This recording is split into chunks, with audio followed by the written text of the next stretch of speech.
दोस्तों, सुंदर पिचाई का नाम आप सब जानते ही होंगे। सुंदर पिचाई कौन है? वो गूगल के सीईओ हैं, वो कि हमारे भारतीय मूल के निवासी हैं। दोस्तों, सुंदर पिचाई जी की एक कॉकरोच थ्योरी हम आपको आज बताते हैं, जिन्होंने खुद अपनी मौजा मानी अपने मुख से बताई थी। इस थ्योरी को अगर आपने पूरा सुना तो आपको वो सब सीखने को मिलेगा जो आपको किसी किताबों में नहीं मिलेगा, अन्यथा ना ही आपके किसी अध्यापक या गुरु ने आपको सिखाया होगा। एक बार सुंदर पिचाई एक रेस्टोरेंट में गई। उन्होंने कॉफ़ी का ऑर्डर दिया और देखा कि सामने एक महिलाओं का समूह भी बैठा हुआ है। अचानक एक कॉकरोच कहीं से उड़कर आया और उस समूह की महिलाओं में से किसी एक पे कंधे पर बैठ गया। वह डर के मारे चिल्लाने लगी। घबराए हुए चेहरे और कांपती आवाज़ के साथ वह उछलने लगी और अपने दोनों हाथों से कॉकरोच से छुटकारा पाने की पूरी कोशिश करने लगी।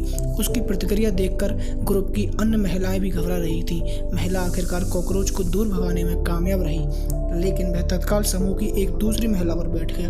अब दूसरी महिला भी डर से कांपने लगी और चिल्लाने लगी। तभी बेटर उनके बचाव करने के लिए आगे आया और उसको भगाने की कोशिश में कॉकरोच बेटर के ऊपर बैठ गया, लेकिन बेटर दृढ़ता से खड़ा रहा। उसने खुद की शर्ट पर बैठे कॉकरोच को बिना ज़्यादा हिले डुले ध्यान से देखा और उसके व्यवहार का अवलोकन किया। उसके बाद उसने मौका देखकर कॉकरोच को अपनी उंगलियों से पकड़ लिया और रेस्टोरेंट से बाहर फेंक दिया। यह सब देखकर सुंदर पिचाई के मन में एक विचार आया और वो आश्चर्यचकित हो गए। क्या कॉकरोच उन महिलाओं के डर और घबराहट के लिए जिम्मेदार था? यदि ऐसा है तो बेटर क्यों नहीं डरा या क्यों नहीं घबराया, बल्कि बेटर ने बहुत आसानी से कॉकरोच को हैंडल किया। उन महिलाओं के डर का कारण कॉकरोच नहीं है, बल्कि कॉकरोच को ना संभाल पाना ही उनके डर और उनकी परेशानी का कारण है। तब उन्होंने महसूस किया कि यह मेरे पिता या मेरे बॉस या मेरी पत्नी की चीख चिल्लाहट नहीं है जो मुझे परेशान करती है, बल्कि उनकी चीख चिल्लाहट के द्वारा उत्पन्न होने वाली परेशानी को ना संभाल पाने की मेरी अक्षमता ही मेरी परेशानी का कारण होती है।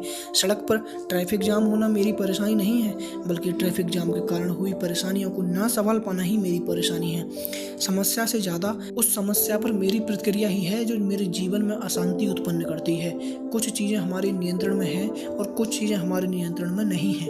हमारे नियंत्रण में जो चीजें हैं वह है हमारी राय, हमारे शौक, हमारी इच्छा, या एक शब्द में इन्हें कहें तो हमारे अपने सभी प्रकार के कार्य जो हम करते हैं। हमारे नियंत्रण में नहीं आने वाली चीजें हैं शरीर, संपत्ति, हमारी प्रतिष्ठा, या एक शब्द में कहें तो वो सब कुछ जो हम नहीं करते हैं। दोस्तों, सुंदर पिचाई कहते हैं कि मैं समझ गया कि मुझे जीवन में प्रतिक्रिया नहीं देनी चाहिए, मुझे हमेशा जवाब देना चाहिए। महिलाओं ने प्रतिक्रिया दी जबकि बेटर ने जवाब दिया।